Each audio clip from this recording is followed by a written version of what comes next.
இன்னைக்கு ஹாட் டாபிக்கா போயிட்டு இருக்க ஒரு விஷயம்னா அது நீட் அண்ட் எலெக்ஷன்ஸ். இந்த ரெண்டுத்தோட ரிசல்ட் தான் வந்து எல்லாருமே பெருசா பேசிட்டு இருந்தாங்க. ஆனா ரெண்டுத்தையும் ஒரே நாள்ல வர வச்சு என்ன பெரிய ஸ்கேம் மறைச்சிட்டு இருக்காங்கன்றத தான் இன்னைக்கு நம்ம வந்து பார்க்க போறோம். உங்க எல்லாருக்கும் ஆல்ரெடி என்ன பிரச்சனை போயிட்டு இருக்குதுன்னு தெரியும். பட் அதோட உள்ள இருக்கிற நிறைய விஷயங்கள் வந்து எல்லாருக்கும் போய் சேர்ந்துதா அப்படின்றது தெரியல. முதல் விஷயம் வந்து என்னதுன்னா, போன வருஷம் வந்து பாத்தீங்கன்னா 720 out of 720 வாங்கினவங்க வந்து 2 பேர். அதுல ஒருத்தர் வந்து தமிழ்நாட்டை சேர்ந்தவர், சென்னை பையன், வேலம்மாள்ல படிச்சாங்க அப்படின்லாம் பயங்கரமா வந்து அட்வர்டைஸ்மெண்ட்ஸ் எல்லாம் கொடுத்துட்டு இருந்தாங்க. வேலம்மாள்லாம் வந்துட்டு ஒரு போஸ்டர் அடிச்சு எல்லாம் ஓட்டிட்டு இருந்தாங்க. இப்போ 67 பேர் வந்து 720 out of 720 வாங்கியிருக்காங்களா? ஆமா, 2000% அப்படி ஒரு ஜம்ப். ஏன்னா நம்ம வந்து நம்ம ஊர்ல நீட் வேண்டாம் ஒரு சைடு ஒரு கும்பல் கத்திட்டு இருக்காங்க. இங்க பாருங்க, பசங்க 720 வாங்குறாங்க. நீங்க என்னன்னா நீங்க நீட் வாங்க வேணான்றீங்க. எவ்வளவு ஈஸியா நாங்க ஃப்ரீயா சீட் கொடுக்குறோம் அப்படின்னு சொல்லிட்டு அந்த ஃப்ரீயா சீட் வாங்குற பசங்க பூரா பணக்கார வீட்டு பசங்க தான். அவங்க நீட்டுக்கு இங்க பணம் கொடுக்கறதுக்கு பதில் வேற ஒரு விதமா பணம் கொடுத்து உள்ள போயிடுறாங்க. அவ்வளவுதான் வித்தியாசம். இன்னைக்கு ஏழைங்காவே இருக்காங்க, பணக்காரங்களா இருக்காங்க. பணக்காரங்க பூரா ஏழைங்களோட சீட்டை வச்சிருக்காங்க. அவ்வளவுதான். இப்ப இந்த 720க்கு 720 வாங்கின எல்லாரும் வந்து first rank, AIR 1, all India ranking 1. ஆனா இது ஆல் இந்தியா ரேங்கிங் 1னா கவுன்சிலிங்க்கு கூப்பிடும்போது ஆல் இந்தியா ரேங்கிங் 1 கூப்பிட்டா 67 பேர் வந்து நிக்கணும்ல. அப்புறம் எந்த ஆர்டர்ல வந்து அவங்க நிப்பாங்க? அதுக்காக அவங்க ரேங்கிங் ஸ்கீம்ல வந்து 1.1, 1.54, ஒரு ஆப் வச்சிருக்காங்க, 1.64, 1.67 அப்படின்னு இப்படி ரேங்கிங் கொடுத்திருக்காங்க. இந்த மாதிரி ரேங்கிங் கொடுத்தீங்கன்னா பாத்துருக்கீங்களா? இந்த ரேங்கிங் எங்க தெரியுமா வரும்? இந்த மீன் மீடியன் மோடு மேக்ஸ்ல போடும் போதெல்லாம் இந்த ரேங்கிங் வரும். 2 நம்பர் வந்து ஒரே ரேங்க்ல வருது அப்படின்னா வந்து டிவைடட் பை 2 அப்படி பண்ணி வந்து போடுவோம். அந்த மாதிரி ரொம்ப கேவலமா வந்து ஒரு சிஸ்டம் வந்து நடந்துட்டு இருக்கு. அது மட்டும் இல்லாம இந்த 720 வாங்கினதுல 8 பேர் ஒரே சென்டரை சேர்ந்தவங்க. எல்லாம் ஹரியானால எழுதினாங்க. ஹரியானால தான் மோஸ்ட் ஆஃப் த பீப்புள் வந்து அங்க சென்டர், ஐ மீன் இருக்கிற பசங்களும் சேர்ந்த பசங்களும். சில பேர் ஒருத்தர் வந்து டெல்லி, ஒருத்தர் வந்து ராஜஸ்தான், பட் அவங்க எல்லாம் சென்டர் அங்க ஹரியானால வந்து எழுதியிருக்காங்க. 8 பேர் ஜெனரல், ஓபிசி எல்லாம் கலந்து, மோஸ்ட்லி ஜெனரல் இருந்தாங்க, ஓபிசி இருந்தாங்க, எஸ்சி கூட இருந்தாங்க. பட் ஸ்டில் நாங்க கம்யூனிட்டின்னு போல. பட் ஒரே சென்டர்ல எப்படி வந்து 8 பேருக்கு ஒரே மாதிரி 720 கிடைக்கும்? இன்னொரு விஷயம் வந்து என்ன போயிட்டு இருக்கு அப்படின்னு பாத்தீங்கன்னா, பர்ஷுராம் ராய் அண்ட் துஷார் பட். பர்ஷுராம் ராய்ன்றது இப்ப நம்ம ஆகாஷ் மாதிரி ஒரு நீட் கோச்சிங் சென்டர் நடத்துறவரு. துஷார் பட்ன்றது ஒரு டீச்சர். இவங்க 2 பேரும் வந்து ஒரு அலிகேஷன் 16 ஸ்டூடெண்ட்ஸ், குஜராத்ல இருந்து 16 ஸ்டூடெண்ட்ஸ் வந்து இந்த நீட்ல மார்க் வாங்கணுன்றதுக்காக 10 லட்சம் ரூபாய் கொடுத்திருக்காங்க அப்படின்ட்டு. இந்த விஷயம் ஆக்சுவலா வந்து இது நிறைய பேர் நம்புவாங்களா இல்லையான்னு தெரியல. நான் வந்து நீட் எழுதும் போது, இது நான் எழுதினது அப்படின்னா வந்துட்டு 2018 and 2019 டைம்ல வந்து நீட் எழுதினப்போ நிறைய என் கூட இருந்த சில பேரே வந்து ரொம்ப கம்மியா மார்க் வாங்கினாங்க. ஐ மீன் எப்படின்னா கால்குலேட் பண்ணும்போது அந்த OMR ஷீட் வச்சு நம்ம ஃபர்ஸ்டே நம்ம வந்து நம்மளோட மார்க்கை வந்து கால்குலேட் பண்ணிக்கலாம் என்ன வரும் அப்படின்னு சொல்லி. அந்த டைம்ல அந்த ஒரு ஸ்டூடெண்ட்டுக்கு வந்து ஒரு மார்க் வந்துச்சு, ஒரு 200 சம்திங் வந்துச்சு. பட் ஃபைனல் மார்க் வரும்போது அது அப்படியே டபுள் ஆச்சு, 464 வந்துச்சு. சோ ஒருத்தருக்கு 232ல இருந்து 464 எப்படி ஆகும் அப்படின்னு கேட்டா, சேலஞ்சுன்னு ஒண்ணு இருக்கு, இப்படி நீங்க காசு கொடுக்கலாம், அப்படி பண்ணலாம், இதான் நீட்லயே இருக்குதுன்னு சொல்லி அப்பவே சொன்னது. பட் இந்த விஷயம் பெருசா ஆகல.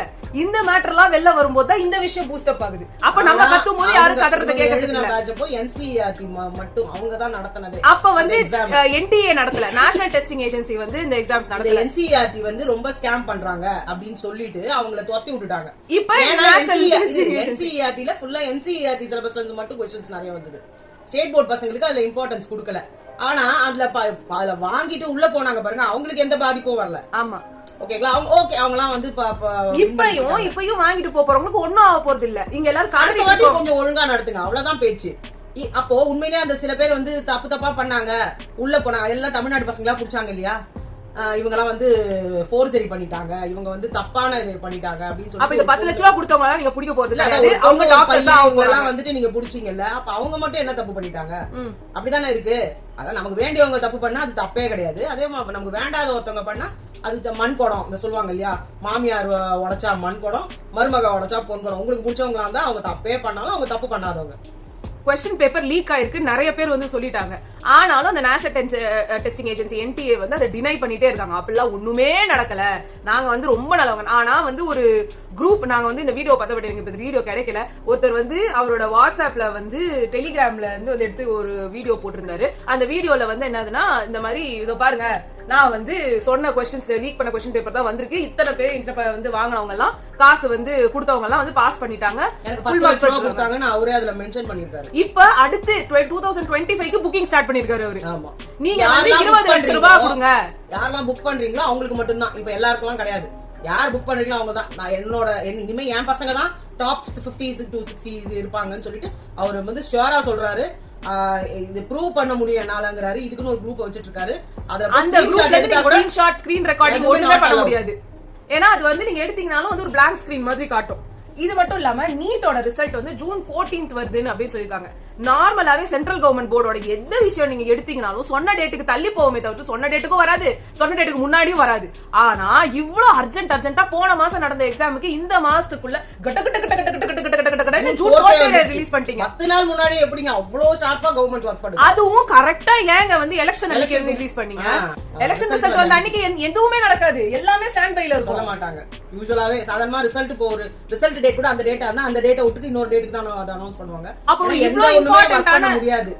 இந்த எல்லாருமே எலெக்ஷன்ல டியூட்டில தான் இருப்பாங்க. பட் நீங்க இவ்ளோ ப்ராம்ப்டா இவ்ளோ ஒழுங்கா 10 நாளுக்கு முன்னாடி ஏங்க 10th ரிசல்ட் 12th ரிசல்ட் நீங்க சொன்ன டேட் கூட வரதே இல்ல.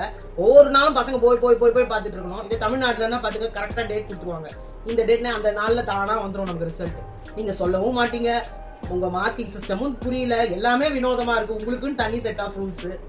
இதுல இன்னொரு இவங்களோட வெப்சைட்ல வந்து போட்டிருக்கிற கவுன்சிலிங்கோட ரேங்கிங் போடுறதுக்கான விஷயம் என்னெல்லாம் கிரைட்டீரியா நாங்க வைக்கிறோம்ன்றத புதுசா ஒரு கிரைட்டீரியா இந்த வருஷம் அவங்க இன்ட்ரோடியூஸ் பண்ணிருக்காங்க. அந்த கிரைட்டீரியா வந்து என்னதுன்னா வந்து ஒரே மார்க் எடுத்த 4 பேர் இருந்தாங்க அப்படின்னா வந்து எப்படி நாங்க வந்து first rank, second rank, third rank கொடுப்போம் அப்படின்னா டேட் ஆஃப் பர்த் வச்சு தான் சொல்லுவாங்க. இல்ல அதெல்லாமும் இருக்கு. அதெல்லாமும் பண்ணிட்டு ஒரே வருஷம் பிறந்ததுக்கு முன்னாடி மாசம் எல்லாம் ஒரே இதா இருந்தா பிகாஸ் ஒரு அவ்வளவு பேர் எழுதுறாங்கல்ல, சோ அப்போ என்ன ரேங்கிங் வச்சு பண்ணுவாங்களாமா, யார் பயாலஜில நிறைய மார்க் எடுத்திருக்காங்களோ அவங்க ஃபர்ஸ்ட், அடுத்து கெமிஸ்ட்ரி, அடுத்து பிசிக்ஸ். சரி அதுலயே எல்லாருமே சரி ஒரு லாஜிக்கா இருக்கு. அடுத்து வந்து அத சொல்றேன். அதுக்கப்புறமா வந்து இதுல யார் ரொம்ப கம்மியான மிஸ்டேக்ஸ் பண்ணிருக்காங்க, பயாலஜில யார் கம்மியான மிஸ்டேக்ஸ் பண்ணிருக்காங்க, கெமிஸ்ட்ரி, பிசிக்ஸ் இந்த மாதிரி வந்து கடைசி பாயிண்ட் என்ன தெரியுமா, யாரோட ஒரு அப்ளிகேஷன் நம்பர் முன்னாடி இருக்கோ அவங்க முன்னாடி வருவாங்களாம். இதுவும் ஒரு ஸ்கேமுக்கான ஒரு வழி. இதுனா ஃபர்ஸ்ட் கம் ஃபர்ஸ்ட் சர்வா எல்லாமே அப்படிதான் போயிட்டு இருக்கு. இது ஒரு கேவலமான ஒரு கிரைட்டீரியா. அது மட்டும் இல்லங்க, 1500 பேருக்கு மேல கிரேஸ் மார்க் போட்டிருக்கேன்னு சொல்றாங்க. அதுக்கு கவர்மெண்ட் யாரு அந்தந்த ஸ்டேட் கவர்மெண்ட் கேக்குறாங்க எந்த விதத்துல நீங்க போட்டிருக்கீங்கன்ட்டு. அதுக்கு அவங்க அதெல்லாம் நாங்க சொல்ல முடியாது. அத நான் இப்ப அதான் சொல்ல வந்தேன். இப்ப கிரேஸ் மார்க்ஸ் வந்து எப்படி எல்லாரும் போட்டிருக்காங்கன்றத வந்து முதல்ல எல்லாரும் ரைஸ் பண்ணாங்க அப்படின்னா இந்த 720 first mark okay, second mark இருக்குல்ல அது வந்து 719 வந்திருக்கு, 718 வந்திருக்கு, 717 வந்திருக்கு. இது பாசிபிளே கிடையாது. ஏன்னா ஒரு சாதா மேத்ஸ் ப்ராப்ளம் எடுத்துக்கலாம். ஒரு இந்த மாதிரி क्वेश्चंस நமக்கு நிறைய வந்திருக்குது. இதுல மொத்தமா 180 क्वेश्चन இருக்கு, 180 क्वेश्चंस இருக்கு. ஓகேவா, 180 क्वेश्चंஸ்க்குமே வந்து ஒரு क्वेश्चन கரெக்டான क्वेश्चनக்கு வந்து +4 மார்க்ஸ் வரும், தப்பான क्वेश्चनக்கு -1 மார்க் வரும், அட்டனே பண்ணலனா 0 மார்க்ஸ் வரும். சோ 180 क्वेश्चनல 180 क्वेश्चनயும் எழுதி ஒருத்தர் வந்து வாங்கிட்டாங்க தப்பா பண்ணாருன்னா அப்ப வந்து 1 மார்க் குறையும். இல்ல 180 क्वेश्चनல 180 क्वेश्चनயும் வந்து ஒருத்தர் அட்டெண்ட் பண்றாருன்னு வெச்சுக்கோங்களேன். அந்த क्वेश्चनல எல்லாமே கரெக்ட் ஆயிடுச்சு +4 அப்படினா அவங்க எல்லாரும் 720 வந்துரும். இப்போ வந்து ஒரு சப்போஸ் ஒருத்தவங்க வந்து 179 क्वेश्चंस தான் அட்டெண்ட் பண்ணிருக்காங்கன்னு வெச்சுக்கோ. அந்த 179 क्वेश्चंसல அவங்க கரெக்ட்டா இருந்தாங்கன்னா 716 மார்க்ஸ் வரும். அவங்க வந்து தப்பா இருந்தாங்கன்னா 715 வரும். அப்ப எங்க இருந்து வந்து மார்க் வந்து 717 17 18 19 எல்லாமே 19 வரவே முடியாது. அந்த 180 क्वेश्चंस நீங்க அட்டெண்ட் பண்ணி அந்த 180th क्वेश्चन தப்புன்னு வெச்சுக்கோங்களேன். அப்ப 179 வரைக்கும் கரெக்ட் அப்படினா உங்களுக்கு வந்து 716 மார்க்ஸ் வந்திருக்கும். ஒரு மார்க் மைனஸ் பண்ணா 715 தான் வரும். எந்த விதத்திலயுமே வர. அப்புறமா தான் கிரேஸ் மார்க்ஸ்னாங்க. கிரேஸ் மார்க்ஸ் எதுக்காக கொடுத்தீங்க அப்படினா வந்து லேட்டா வந்து எக்ஸாம் வந்து சில சென்டர்ல வந்து ஆயிடுச்சு, லேட் ஆயிட்ட பசங்களுக்காக நாங்க வந்து எக்ஸ்ட்ரா கிரேஸ் மார்க்ஸ் கொடுத்தோம் அப்படினாங்க. எக்ஸாம் டைம் வந்து போனவங்களுக்கு லாஸ்ட் பண்ணவங்களுக்கு இந்த மார்க்ஸ் வந்து அவங்க கிளியரா மென்ஷன் பண்றாங்க. எக்ஸாம் டைம் போச்சு அப்படின்றத நீங்க எப்படி கால்குலேட் பண்றீங்க? எந்த சர்வே எடுத்தீங்க? இல்ல ஒரு டிஎன்பிஎஸ்சி எக்ஸாம் கூட ஒரு நிமிஷம், அதாவது என்ட்ரி ஆவறதுக்கு ஒரு நிமிஷம் லேட்டா வந்தீங்கன்னா கூட கேட் உள்ள விட மாட்டாங்க. இப்பயே அதானே நடந்தது. அந்த பொண்ணு பாவம் ஓடி வந்து ஒரு சென்டர் நேம் போட்டுட்டு நீட்டுக்கே அதான் நடந்துச்சு. நீட்டுக்குமே வந்து அப்படி சொல்லல, எக்ஸாம் ஸ்டார்ட் பண்ற டைமிங் முடிக்கிற டைமிங் எல்லாருக்கும் ஒண்ணு இல்லையா? இல்ல அதான் சொல்றேன், எக்ஸாம் பேப்பர்ஸ் டிஸ்ட்ரிபியூட் பண்ணிட்டு சில நேரத்துல சில சென்டர்ல டைம் ஆகும். ஏன் ஆச்சு இவ்ளோ கரெக்ட்டா பண்ணிட்டதுக்கு அப்புறமா எத்தனை பேருக்கு ஆச்சுன்றதை நீங்க வந்து எல்லாருக்கும் தெரியப்படுத்தணும். உண்மையிலேயே அப்படி ஆச்சா அப்படின்றதையும் எல்லாருக்கும் சொல்லணும் இல்லையா? நீங்க எதுவுமே சும்மா எல்லாத்தையுமே வந்து என்ன சொல்றது, ஏதோ பொத்தாம் பொதுவா ஏதோ ஒண்ணு சொல்லி விட்டுட்டு நாங்க தப்பிச்சுக்கிறோம்னு பார்த்தா இது முடியாது. இப்ப எல்லாரும் கிளைம் பண்ணிட்டு இருக்கிறது ரீநீட், இன்னொரு வாட்டி நீட் நடத்தணும், நாங்க எல்லாருமே எக்ஸாம் எழுதுறோம்ன்ற மாதிரி கேட்டிருக்காங்க. பட் இது நடைமுறைக்கு வருமானே எனக்கு தெரியல. சொல்லிட்டாங்க எல்லாருமே என்ன சொல்றாங்க, கண்டிப்பா இனிமே எக்ஸாமுக்கு ஒண்ணு நடத்தி இனிமே ரிசல்ட்ட போட்டு ஆகஸ்ட் மாசம் இது கவுன்சிலிங் எல்லாம் முடிஞ்சு காலேஜ் ரீஓபன் பண்ணணும். அதுக்கு சான்ஸே இல்ல. இது ஏன் இது நடக்க போறது கிடையாது. ஆனா இது வந்து யாருக்கும் தப்பு இல்ல. ஆக்சுவலா முன்னாடியே இந்த மாதிரி பேப்பர் லீக் ஆயிருக்குன்னு இந்த ஒரு விஷயம் எல்லாருமே பேசிட்டாங்க. அது பெருசா மீடியா வந்து கவரேஜ் பண்ணல. பட் நீட் வந்து பேப்பர் லீக் ஆயிருக்குன்னு இன்ஃபர்மேஷன் வருது அப்படின்னு ரிசல்ட் வரதுக்கு முன்னாடியே எல்லாருமே வந்து கேட்டிருக்காங்க. ஆனா அப்பயும் சுப்ரீம் கோர்ட் வந்து அதெல்லாம் ஒண்ணும் நடக்கல, நீங்க பண்ண ரிசல்ட் விடுங்கன்னு சொல்லி யாரோட பேச்சு காதுல வாங்காம பண்ணிருக்காங்க. இதுல சில பேருக்கு காலையில ஜூன் 4 அன்னைக்கு வந்து காலையில பார்த்தா வந்து 500 சம்திங் மார்க் வந்திருக்கு. அடுத்து அன்னைக்கு நைட்டே வந்து பாத்தீங்கன்னா 200 இல்ல 12 மணிக்கு 12 மணி நைட் 12 மணிக்கு 200 சம்திங் மார்க் ஆயிடுச்சுன்னு வருது. என்ன இவங்க சிஸ்டம் என்ன நடக்குதுங்க? என்னடா இஷ்டத்துக்கு மார்க் போட்டுப்பாங்களா? அது மட்டும் இல்ல, கட் ஆஃப் மார்க் ரொம்ப ஜாஸ்தி ஆயிடுச்சு. இதை விட ஒரு ஜோக்குனா 650 மார்க்ஸ் வாங்கின பசங்களுக்கே கவர்மெண்ட் சீட் கிடைக்காதுங்கிற அவங்க 2777 ரேங்க்ல இருக்காங்க. இதெல்லாம் என்னத்துல இருந்து எனக்கு புரியல. சாரி, எய்ம்ஸ்ல போயிட்டு படிக்கணும், ஏஎம்எஸ்ல போய் படிக்கணும்னு ஆசைப்படுற பசங்களுக்கு நிறைய பாதிப்புகள் இதுல வரும். எந்த ஸ்டேட்டுக்கு யாருக்கு முன்னாடி கொடுக்கறது? எனக்கு ஃபர்ஸ்ட் ரேங்கே 67 போயிடுச்சு. அந்த 67 பேர்ல விட்டு கொடுத்தாதான் அடுத்து யாருன்னா வரும். யார் விட்டு கொடுக்கும்? சீட்டோன்னும் போதான் இல்லையா எய்ம்ஸ்ல. சோ இது மாதிரி அதுலயே வேற டேட் ஆஃப் பர்த் இருக்கு, அது இருக்கு, லொட்டு இருக்கு, லோசுக்கு இருக்கு. இதுல வேற 619 மார்க், 618 மார்க். நிறைய வந்து இது 619ல எத்தனை பேர் இருக்காங்களோ அந்த 618ல எத்தனை பேர் இருக்காங்க? இப்ப ஜேஇ நடந்தது. இப்ப நீங்க வந்து என்டிஏ வந்து எங்களுக்கும் என்டிஏக்கும் என்ன சம்பந்தம்? நாங்க வந்து ஒன்னும் எக்ஸாம் எழுதுறோம், நீட் இதோட போச்சு அப்படின்னு நினைச்சீங்கன்னா இதே என்டிஏ தான் வந்து ஜேஇயும் நடத்துறாங்க, சியூஇடி நடத்துறாங்க, நெட் சிஎஸ்ஐஆர் நெட் அவங்க தான் நடத்துறாங்க, யூஜிசி நெட் எல்லா கண்ட்ராவையும் இவங்க தான் நடத்துறாங்க. அப்ப எல்லாமே நீங்க ஒரு வாழ்க்கையில ஒரு எக்ஸாமாவது அட்டென்ட் பண்ற மாதிரி வந்துச்சுன்னு வச்சுக்கோங்க, இது எல்லாமே இவங்க பண்றதுதான். அப்ப என்னன்னு பண்ணி எங்க பண்ணி போனோம்? இதே ஜேஇல ஒரு பையன் வந்து பக்கத்துல இருக்கிற பையனை பார்த்து ஃபுல்லுத்தையும் காப்பி அடிச்சு ஃபுல் மார்க் எடுத்துருக்கான். அவனுக்கு வந்து அவன் ஆக்ஷனே எடுக்கல. அவன் ரேங்கிங்ல ஜாஸ்தி வந்துட்டான். அவன் டேட் ஆஃப் பர்த் முன்னாடி இவனை பார்த்ததுதான் இந்த பையனுக்கு தெரியும். பட் என்ன 1-2 பாத்துருப்பான். அதுக்குள்ள அவங்க வந்து புடிச்சிட்டு இருப்பாங்க நம்ம இன்விஜிலேட்டர்ஸ் நினைச்சா. எந்த இன்விஜிலேட்டருமே யாருக்குமே எதுவும் தண்டனை கிடைக்கலன்னும் போது ஏங்க எல்லாரும் சஃபர் ஆகணும்? எல்லாருமே இந்த மாதிரி இதுக்கு போய் படிக்க தேவையில்ல, யாரும் ஹார்ட் ஒர்க் போட தேவையில்ல, டைரக்டா இந்த மாதிரி பணத்தை கொடுத்து சீட்டை வாங்கிக்கலாம்னு நினைச்சா அப்புறம் என்னத்துக்கு நீட்டுன்னு ஒண்ணு நீங்க வைக்கிறீங்க? ஏற்கனவே இந்த சிஸ்டமே எடுத்துட்டு போட்டுமே. பணம் இருக்கவன் படிக்க போறான், பணம் இல்லாதவன் இந்த மாதிரி நல்ல மார்க் வாங்கியிருப்பாங்க, அவங்களை கொண்டு வந்து அவங்களுக்கு நீங்க கவர்மெண்ட் சீட் கொடுங்க. இப்ப இது குறுக்க வந்து அதாவது சிபிஎஸ்இ பசங்க மெடிக்கலுக்கு போகணுங்கிற வழியை வகுத்ததுதான் இந்த எங்களை பொறுத்த மட்டும் நீட்டுங்கிறது. ஸ்டேட் போர்ட்ல இதுல நீங்க அவங்களாமும் பெனிஃபிட் அடைஞ்சாங்கன்னா எவ்வளவு பெர்சன்டேஜ் அதை பாருங்க. அந்தந்த ஊர்ல ஒரு சீட் இருக்கும்ல அலோகேஷன், அது அந்தந்த ஊர் பசங்களுக்கு கிடைக்க போறது கிடையாது.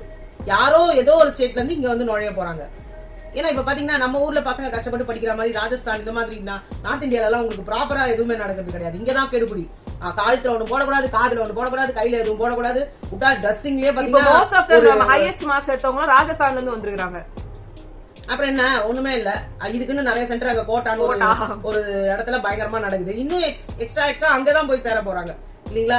அப்ப நம்மளோட தமிழ்நாடு சீட்டுன்றது யாரோ ஒருத்தருக்கு கிடைக்க போகுது. நாளைக்கு டாக்டர்ஸா வந்து உட்கார போறவங்க எல்லாம் இங்க நோவுது, இங்க வலிக்குது அப்படின்னா அவங்களுக்கு புரிய போறது இல்ல. கியா அப்படின்னு போறாங்க. இதுதான் நடக்க போகுது. ஏற்கனவே இங்க வந்து படிப்பு படிச்சுட்டு அவன் வெளிநாட்டுக்கு ஓடிட்டு இருக்கான். இங்க இன்னும் மிச்சம் மீதி ஏதோ ஏழை பழையா இருந்தவங்க ஏதோ இதுல இந்த மாதிரி கவர்மெண்ட் கொடுக்குற ஸ்கீம் வச்சு கொஞ்சம் முன்னேறலாம்னு இருந்தது. இப்ப அதுவும் கிடையாது. இதுதான் நம்மளோட நாட்டோட நிலைமை. இதுக்கான ஆக்ஷன் வருமானதை நம்ம பொறுத்து இருந்து தான் பார்க்கணும். நிறைய பேர் வந்து எனக்கு தெரிஞ்சு எதுவும் வரப்போறது கிடையாது. ஏன்னா எல்லா அரசியல்வாதிகளே இந்த கை கழுவி விட்டாங்க. நெக்ஸ்ட் டைம் கொஞ்சம் திருத்தமா பண்ண பாருங்க, அவ்வளவுதான் எல்லாருமே சொல்றது. அப்ப எல்லாருக்கும் விஷயம் தெரிஞ்சு போச்சா? இது ஒன்னும் நடக்க போறது கிடையாது. சரி, உங்களை நாங்க அடுத்த வீடியோல சந்திக்கிறோம். பாய்.